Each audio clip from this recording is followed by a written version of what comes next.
Hello, my name is BC Slumber and welcome to my first ever patch breakdown video.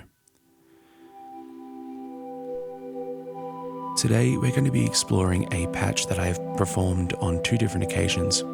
One at the Conservatorium of Music in Queensland as part of a PhD performance. We had been organised to put on a gig to sort of introduce the school to any newcomers or even show some of the undergraduate students what students like myself who are doing their PhD what we're up to and all the progress that we have on our projects. So on YouTube, you can see in the videos in the playlist above that I've been working on a portrait patch series for a while. Now, this has come from my love for jazz music, and I noticed a couple of jazz artists that I particularly love releasing portrait albums throughout their time, especially in the 60s. One of them being Bill Evans. And I saw this Portraits in Jazz album, and it just inspired me to explore what a portrait might sound like in the world of modular synthesis. So in this patch, I am exploring recent feelings, I guess.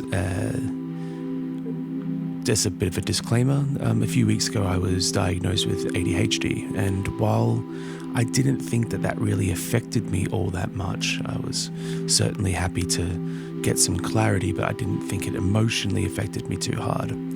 I did start medications, and I did realize that my brain has been working on overtime for many years. I also noticed that for years I've been having problems when it comes to meditating, and I make meditation music, but I can't partake in the activity. So I always found the creation of patches to be something somewhat meditative for me. So what happened was I created a patch that I wasn't particularly happy with, and I had only 2 days until my performance at the Conservatorium of Music. I then cracked a nani and forced myself to unpatch everything at about 10 o'clock at night. And I said, I'm not going to bed tonight until I've created something that I'm happy with. That's really representative of how I'm feeling at this point. So to explain it a little bit further, this patch covers a couple of things. It covers how my brain sort of felt the first day I took the medication. There was a relaxed sort of synergy in my mind that I'd never really experienced before in my life. Everything just kind of went quiet. And then what was there was just single thoughts. And rather than a sort of racing cacophony of different ideas that are sort of fighting for first place. So I found that to be extremely interesting and definitely changed the way that I feel about my own self. But then the medications wear off and sounds come back into your mind, well, more like thoughts, hectic thoughts, intrusive thoughts, sometimes negative, sometimes positive, but thoughts nevertheless that overlap each other. So I wanted to explore how that might sound as it comes in and out. Now, let's start breaking down this patch. What we have here is my Amalgamod case, where I have assembled modules through test and trial and error over the years of things that I like and things that I don't like. I like immediate tactility with my instrumentation, where I can turn a knob and it's going to give me, immediate change in the sound, no matter how small or loud. So let's start off with the first sound source. The first sound source we have here is classic modular sound rings by Mutable Instruments. In this, I'm using the secondary green mode, which is more like a wavetable synthesizer. Throughout the performance, I play around with this dampening knob And what this dampening knob is doing is opening up the decay or release time of this envelope and allows the plucks that occasionally come through like so, just to be shortened up. Now, through the performances, this part of the patch has changed a little bit. The first time it was even in higher octave than this, and it was quite harsh on the ear, as told by my grandmother, who was in attendance. Now, this particular sound source is being fed a couple of important information from Renee.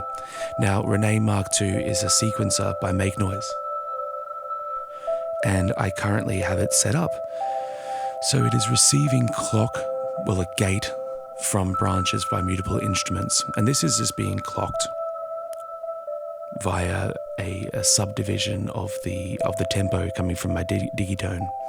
Now, what this does is it sends in a gate into my branches, and then branches does a heads versus tail decision, and every single time it hits red in my case over here, it sends a gate through to Renee, which triggers the next step in the cycle.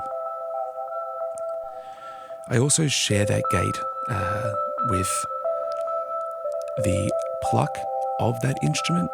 And what happens here is the sequence, the gate is going into Renee. It's triggering the next step. Those are then going into Ornaments and Crime. Now, I'm aware that within Renee Mark II that there is a pitch sequencer or a volt per octave sequencer in there where I can actually scale in the sequence that I might want to play. But instead, I'm running it through Ornaments and Crime, so I'm able to create new sequences on the fly without worrying about it going out of tune. So let's do that.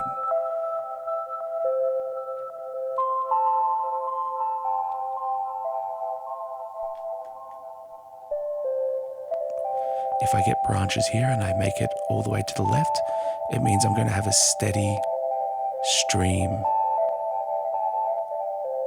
of notes coming through. Now I can choose to have this in an arpeggiated sort of way where I get them to slowly increase in value.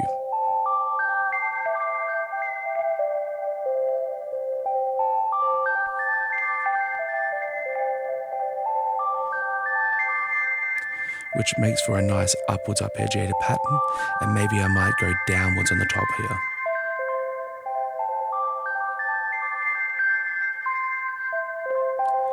So an up and down sequence. Now, the thing about Renee is I've selected here the steps in which I would like for it to play.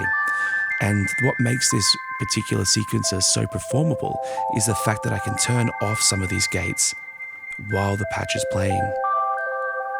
And this is going to completely change the overall feeling of the sequence.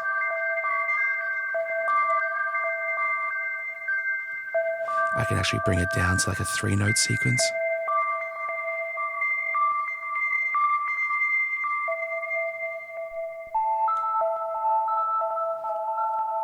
And introduce new notes slowly by pressing one of these note releases here. So it's quite an interesting way of creating melodies on the fly. Now I usually play around with this for the first part of the entire performance, allowing effects and automating by hand the rings parameter here to shorten this up. Now with this, I'm going to introduce another sound. Now this is a sound that is programmed into the digitone. The digitone and the Ep.1 here is running directly into a module called the Pico input. And this is simply turning line level into Eurorack level so I can run it into the system and have it work with my effects in an effective way. So let's bring in this digitone sequence on track 1.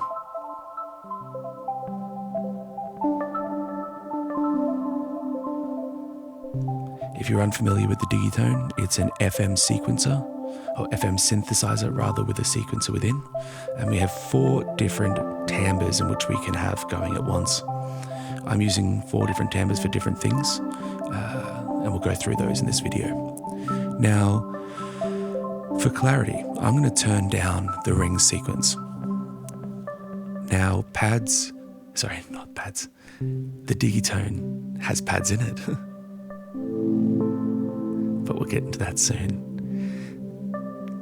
The digitone and the Op1 together are going into Beads, the texture synthesizer from Mutable Instruments. I'm obviously loving the word sequencer at the moment.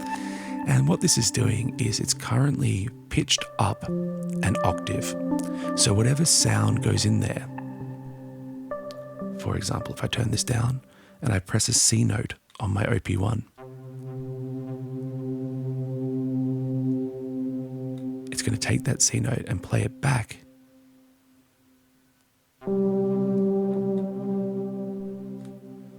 up an octave.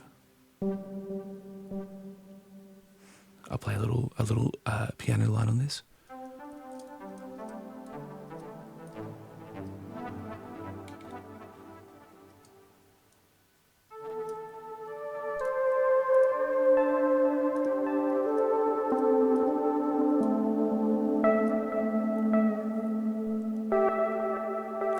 And I can use my time knob here to scrub through the buffer that I've set here. Now I'm choosing the red mode here, which is a 4-bit sampler, and allows me to scrub through and go back in time a little bit. But what's really beautiful with this is when I do have this sequence going through, I have beads clocked by one of the gate outputs by marbles here, and it's not being played perfectly. It's occasionally skipping clocks, and that means that sometimes I'm going to have that pitched up playback and sometimes I'm not. But it allows for a nice journey and a nice accompaniment to any of the rest of the patch I'm bringing in. And I can occasionally play a few notes here on my Op1.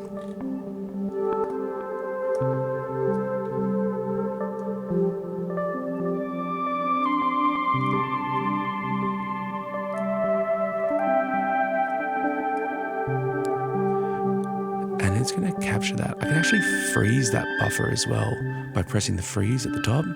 And now I'm actually able to cycle through that little lick that I played. And it kind of sounds almost like a violin or some kind of orchestral swell in the upper half, which is really lovely. So that's that sound source. Let's now move on to the second. I'll bring the rings back in, by the way. I'm going to turn down the line level instruments. Now, if we look at the next patch we have here, you're going to hear this in the low end.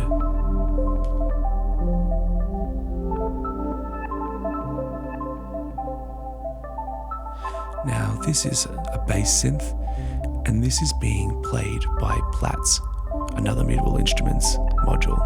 I'm a bit of a fan. And this is going directly out into Blades, a multi-mode filter by Mutable Instruments as well.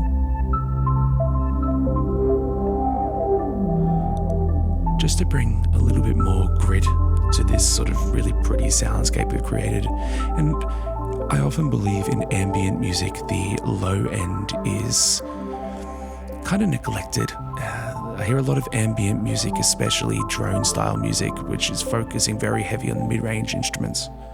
And while this patch does as well, everything's pretty much between 100 and sort of 1500 hertz, with occasional tinkles above.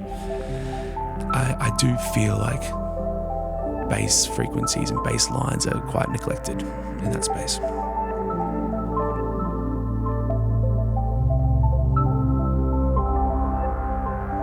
Now, this Platts is being sequenced by kind of an unconventional method. Now, it's not entirely unconventional, but it's by Pamela's Pro Workout, which is my master clock of the system, and I'll be explaining a little bit further about that soon. But I set it to play a looped random sample and hold sequence of 8 notes, and what it's doing is it's quantized into pentatonic major, and my module here is tuned to C. So what it's doing is it's playing a bass line, 8 notes in length, in the key of C pentatonic major. And I have a bit of random in there as well, so occasionally it'll play a random note.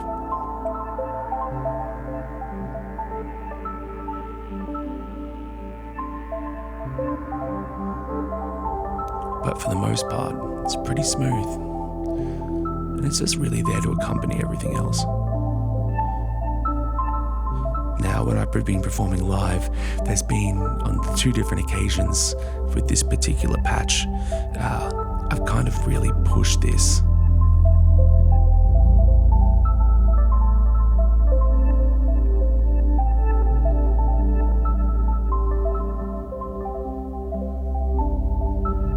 Into the heavier worlds,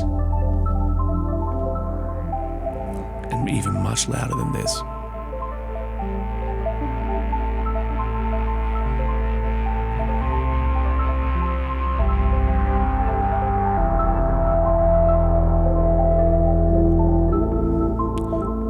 But for today's patch, I'm just going to keep it nice and low in the background. Let's add a couple of extra notes back into our ring sequence.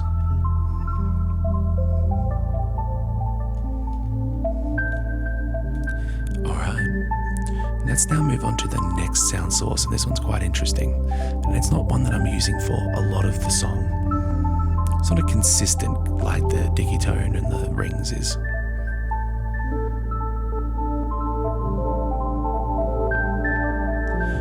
The next sound source is, funnily enough, rings. And it's rings doing the exact same thing, exact same sequence that's coming out of the Renee, but this time it's being sent into maths, into channel 2, and it's being attenuated. If you're unfamiliar with rings is quite a high output module. It's loud. It's really, really loud. I actually blew up one of the channels in my mixing desk from plugging it directly in from a modular synth when I first started in Eurorack. But after this, it's been attenuated, and then I'm sending that sound into, now I can never say the name of these modules, but Kozalin. This is by Chaox, Zoax, Chaoic, I don't know how to say it, but it's a you can see it in the patch notes below. I'll make sure I include the build of this system on Modular Grid in the bio. But this is a stereo frequency shifter. I'm just using it in mono.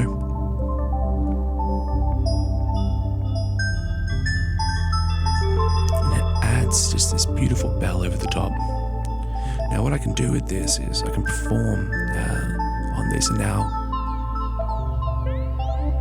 this was a relatively new purchase of mine, and I was actually convinced by a friend of mine, Mugen, another fantastic musician. Very blessed to have him in my life, especially when it comes to art and just having somebody to bounce ideas off. But he kind of made me reconsider how I'm approaching modular, and he sort of brought to my attention that I didn't have many devices in my rack that changed the timbre of an instrument. And so I sold a couple of modules and funded a frequency shifter and a phaser, and I'm actually stoked. I can add these sort of atonal timbral changes to my sound.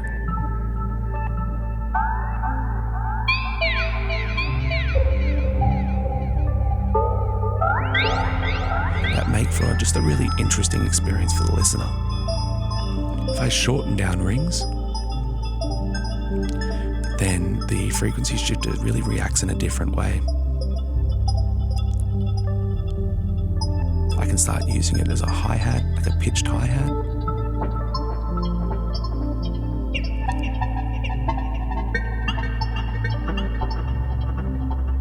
You can start using it as like a low sort of mid-range Hofner bass pluck.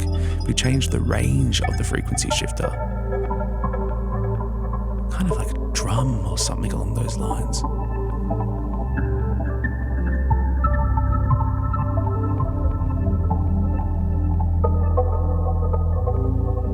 And I kind of like how it brings something to my track that isn't a perfectly in tune sound.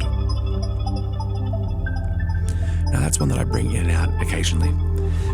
And I've decided to not modulate the loudness of this, because this performance patch wasn't made for sort of generative production. It was more so made for a performance patch. Up next, let's go through some of the other sounds that we have. The next one we're going to look at, I'm going to skip a few channels here and we'll come back to it. I'm going to turn up this pad that I have within Morphogene. Now,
this pad to me is kind of like the main character of this patch.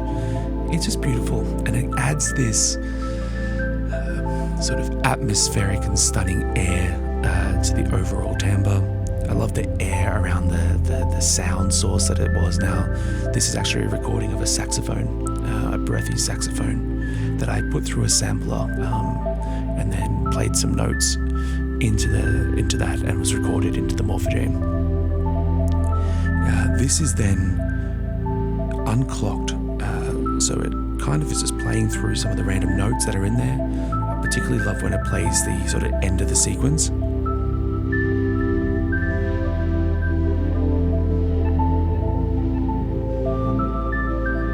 There it is. And it kind of goes up in scale, and it's just beautiful. Now, I have this on my Morphogene just playing at standard speed. Though sometimes, if I turn it down on the SOS knob, allow the reverb to take over for just a little bit, and then I put it down an octave and bring it back in.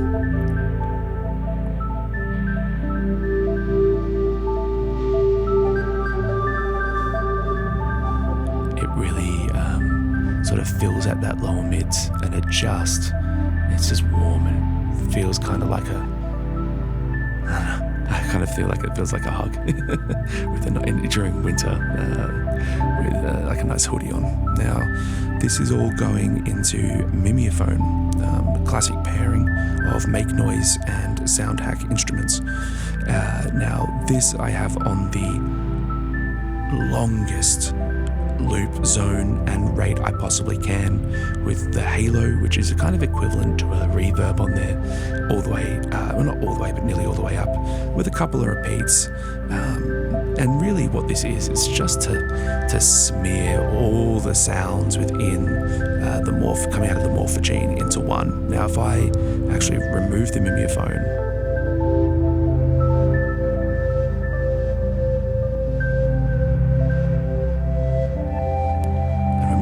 instruments, turn off the reverb,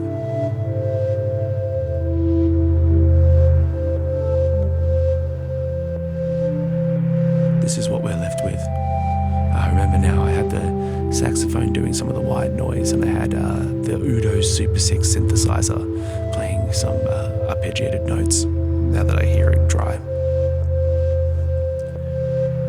So if I bring back the reverb on the C legs, bring back the mimeophone,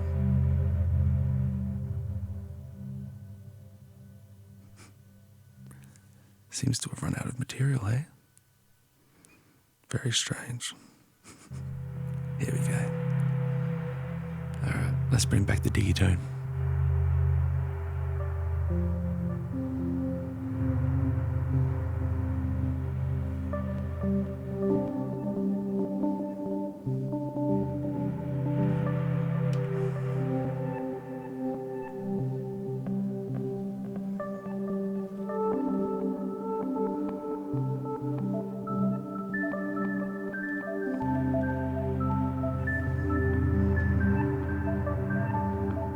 I'm just bringing the pad back up to its standard speed of playback. There we are, that's nice. And it will slowly start feeding back into the mimeophone because I think it ran out of repeats.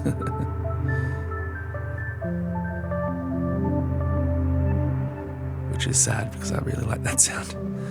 Alright, let's bring back the bass.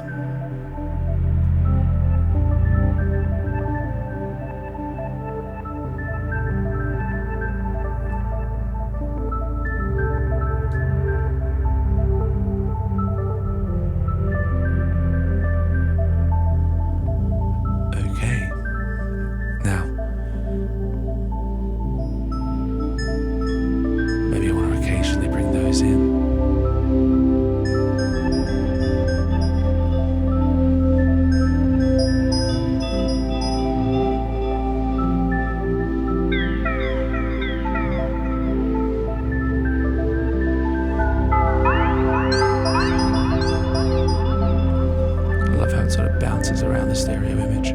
Beautiful. Okay, so we've heard the morphogene now, and there's obviously performative things that we can do with the morphogene in this case. I can shorten down the grain size into a really quick repeat and scroll through the buffer. But obviously, in this kind of mode, you're not really going to hear it too clearly, just because of how really drenched in sort of delay and reverb it is. But let's move on to the next instrument that I usually bring in, and there's a couple of them. I have a few more layers on my digitone.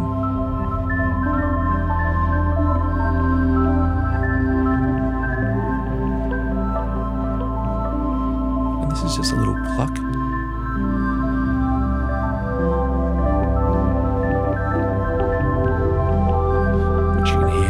Stereo image. I'm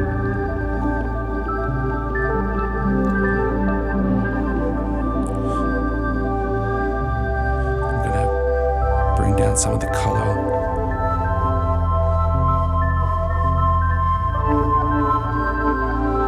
In my morphogene. So I have that. Now if I start fading out my morphogene, I also have in the digitone on track 2, I have another pad.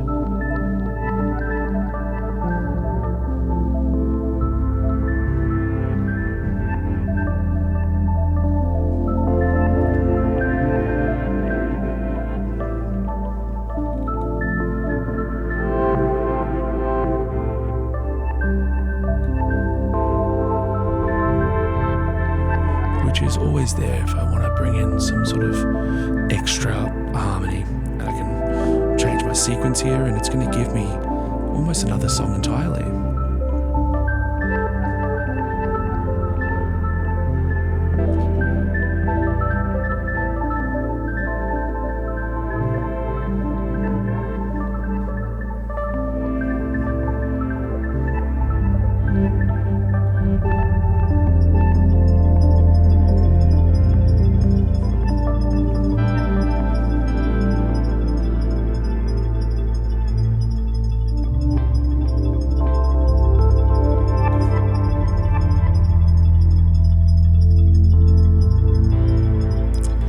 This one to me sounds a little bit more sad. Definitely sounds like it's sort of entering its maybe sad era.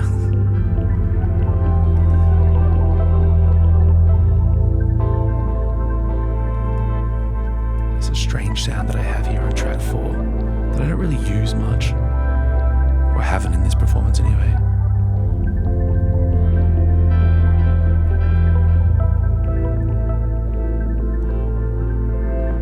And it comes in very rarely. You might hear it soon. It's a bit more of a distorted sort of sound.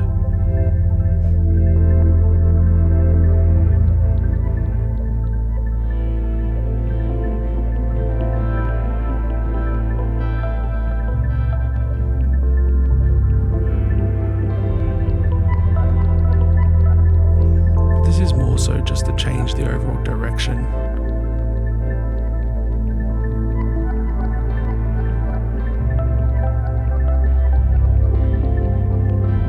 Just have something that's a little bit, there it is, and just have something that's a little bit outside of that pentatonic major sound. And while the notes are still largely within it, it's more so just giving the listener, I don't know, another dimension that they can sort of sink their teeth in.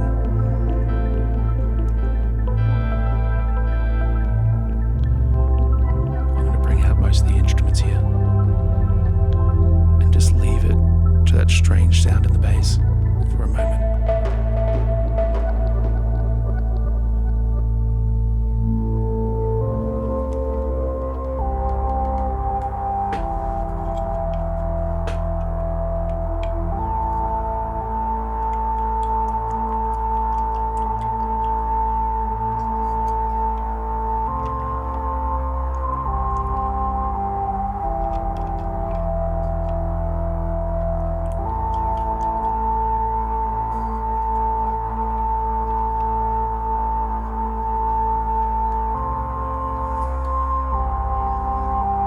A bit of a filter sweep.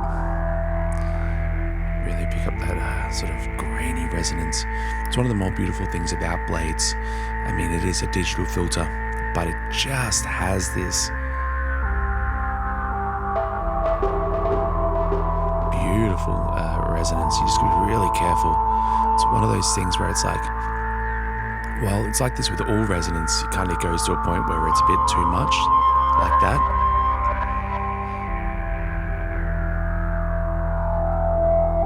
Where Blades doesn't, I don't find that higher sort of resonant sound in Blades particularly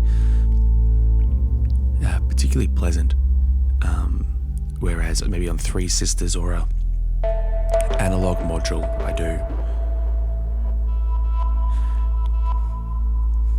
I do love how Beads reacts to that sort of more distorted sound there. But let's yeah, there we are. Let's bring that out and slowly work our way back to the patch that we originally had. Because there's a few more sounds in here that I do need to explore. The next one that I'm going to explore is R-bar.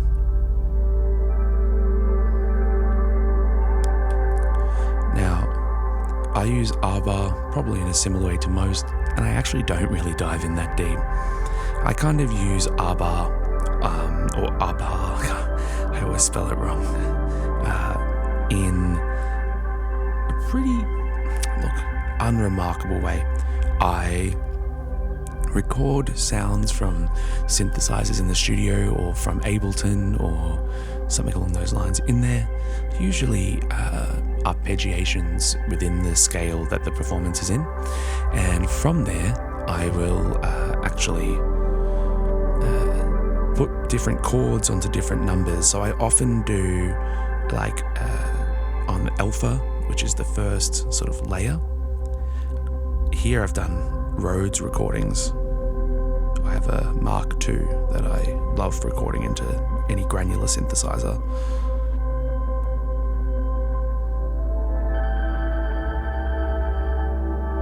Which is very beautiful. Then if I go up to the next one, I think I have more Rhodes.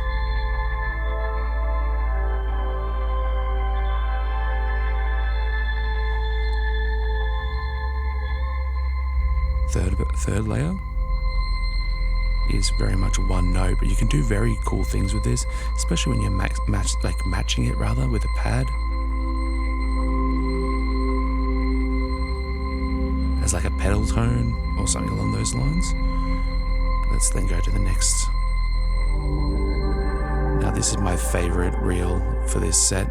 If I go to the second half of the reel and expand out the length, I particularly love the sounds that are in here.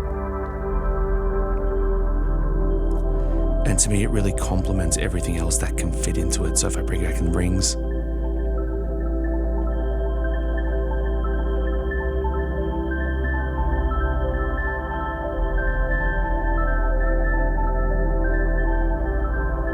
such a lovely sound. I also have it on the mode, so just above the pitch knob on R bar there is a attenuator, attenuverter I guess, and towards the left it's random voltages and towards the right it's quantized voltages. And that's one thing that I'll be honest with, when it comes to modular I really do lean into quantization. With the sort of Buchla system I have, I am exploring outside of that, but there is something about it. In the end of the day, for modular for me, while yes I do explore sounds and timbres and everything like that, I do explore more so composition and how I can compose something with such tactile immediacy. Let's go to the next reel on R bar.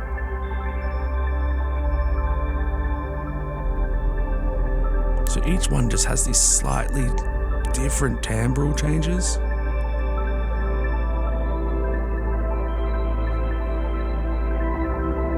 And what I can do is I'll put that into the song and we'll explore how they sound when performed. So I'm going to actually unclock the R bar here, just by pulling out the clock that's coming from Magneto. It's best that I mention that R bar is going directly into Magneto, which is a fantastic delay from Strymon.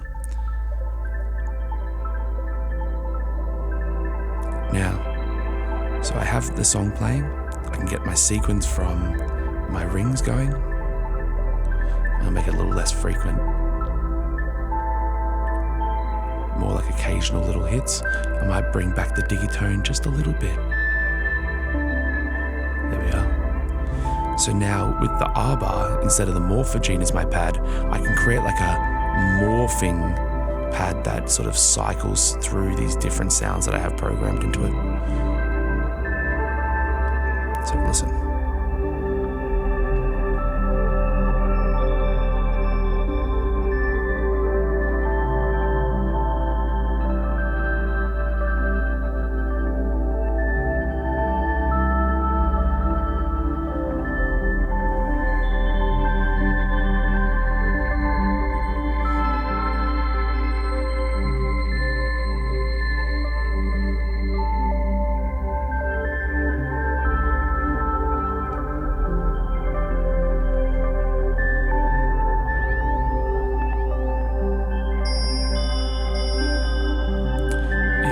I think that's awesome. It's so performative to me. You can change the length of it, make it really short. You get these sort of fluttering sounds.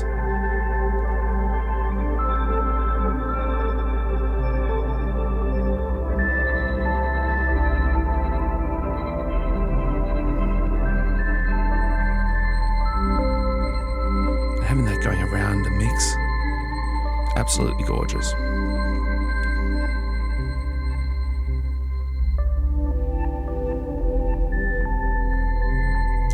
Call and response between the two different pads. So I have my pads going into my performance mixer on channels 7 and 8, so I can do things like this where I have like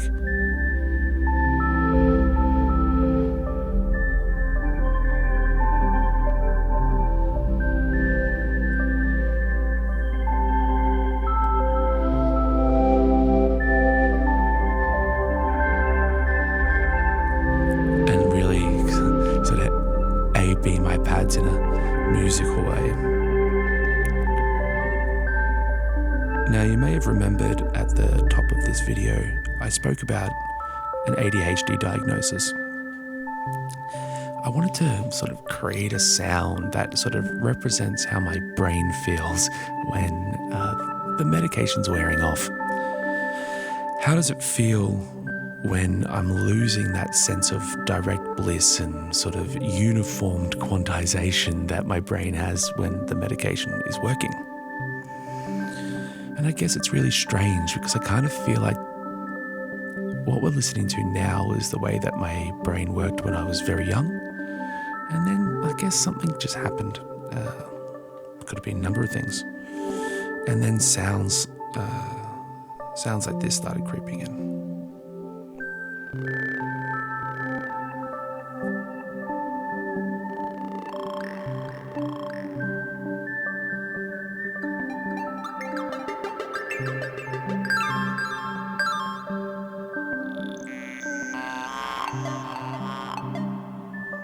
And they're not all bad and not all evil. Some of them are extremely musical.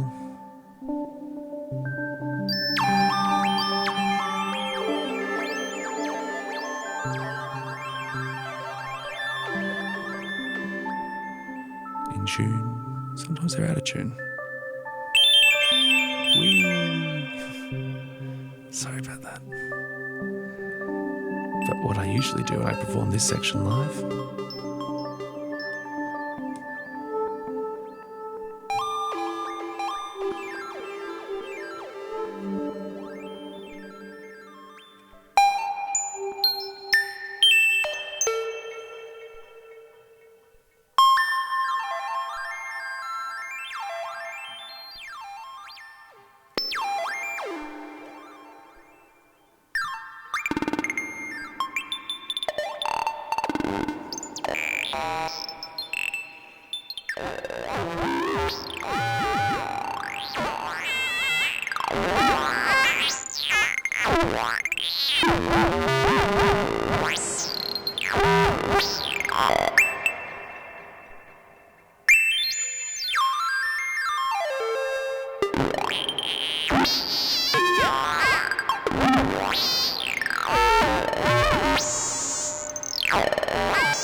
And what I'm playing with there is a couple of different parameters. One is, well, how's the sound being made? Let's go from there. So the sound is being made by the Mannequin's oscillator Mangrove, and that is running into a filter. I actually have that running into Blade's left-hand channel. I'm not really doing anything with it. I can filter that out. So if I want to have a bit of a softer feel and have it in the background, I can have it really low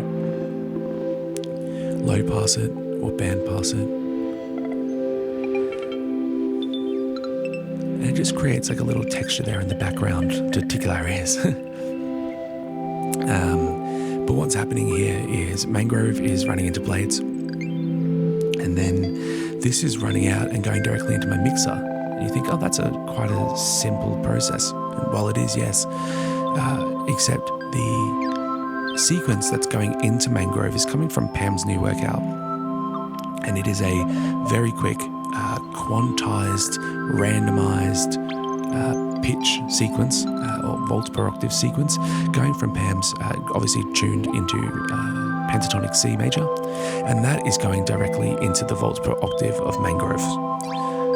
Now, matching that, but not perfectly, because I'm actually using marbles.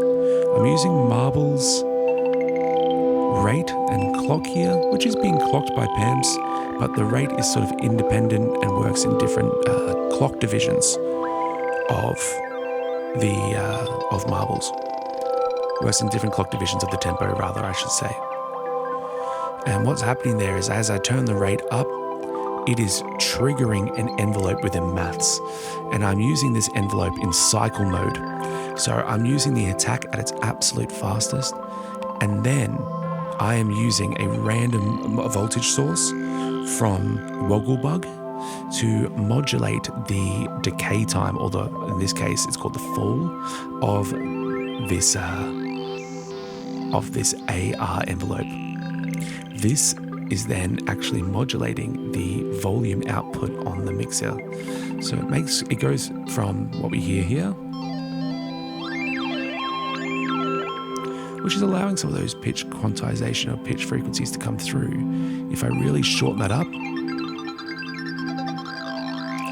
you start hearing it go into audio rate, like there, which is quite beautiful when it goes from audio rate, which is putting it technically out of tune from the song, and then it moves away from that into something where you can hear those pitches. It's beautiful. I also play around with the shape of this envelope, and I go all the way up to exponentials max, and it gives you that really crushed sound. But again,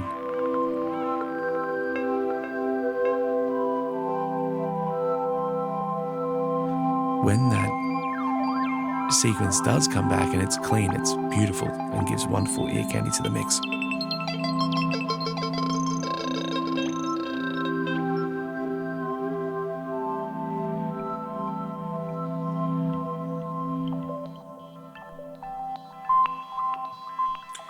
The next sound that we're going to explore is one that doesn't really appear in all the performances I've done of this patch thus far. It may appear tomorrow night, but this is it's rings again, but it's a different kind of rings. So this rings is playing this is playing a classic bell patch from Rings, and it's being strummed and sequenced from Marvel's and Pamela's Workout combination.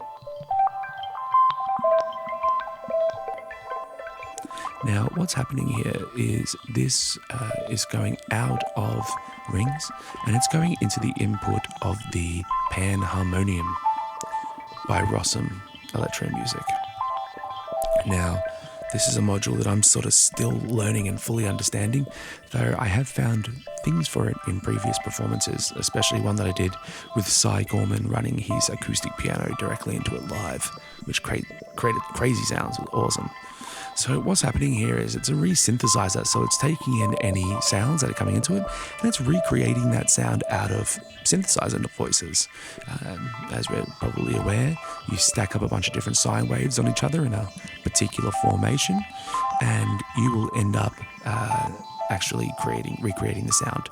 And that's how this works alongside the Spectrophone from Make Noise, which has a similar kind of makeup. I can actually change the octaves here. You'll hear that it's taking that sound. I'll show you what it sounds like clean.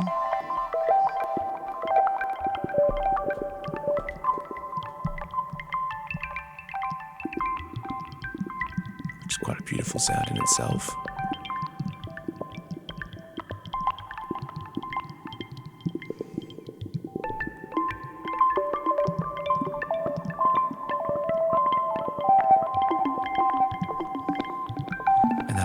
Through the Panharmonium,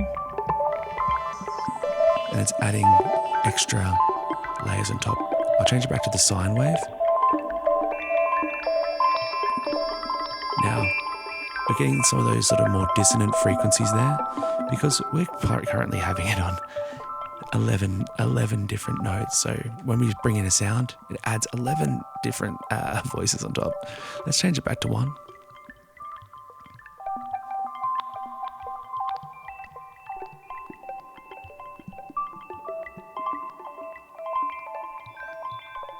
You can actually put it up a 7th and add a harmony.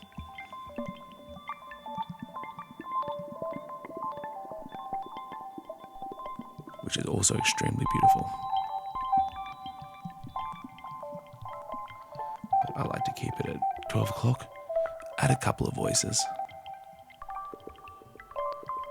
You sort of get this weird, I don't even know,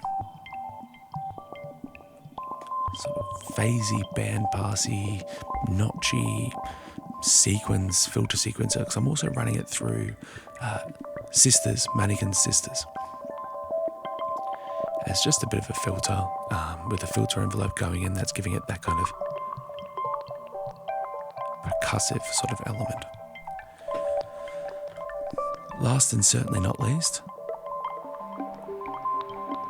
is a brand new sound I only just added in before recording this video. I thought I wanted to introduce my tip-top Buchla easel that I'm building into it, so I added a sequence that I mucked around with last night, and I recorded it into the Distinct Mark IV, and from there I literally just recorded it and it's playing back unclocked. But what I love about it is I used a white noise source from Source of Uncertainty module, and it's kind of creating waves.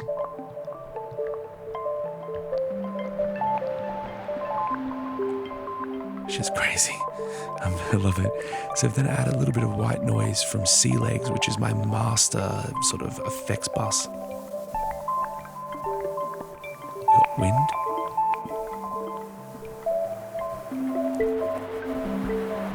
And waves.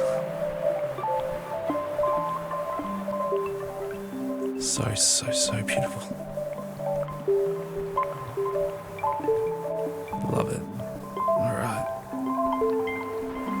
Now I actually have this routed, this Distinct Mark IV sample playing the Buchla, routed in quite a strange way. I have the left ear going into the Desmodus Versio reverb at 100% wet, and I have the right-hand speaker, right-hand side signal going directly into my mixer, and then I'm playing it so it's playing A and B, channels A and B, channel 6 all at once, and what I'm getting is the left-hand side of the mix on the Buchla was white noise and a bass synth, and the right ear was two sequences, kind of mids to high mids.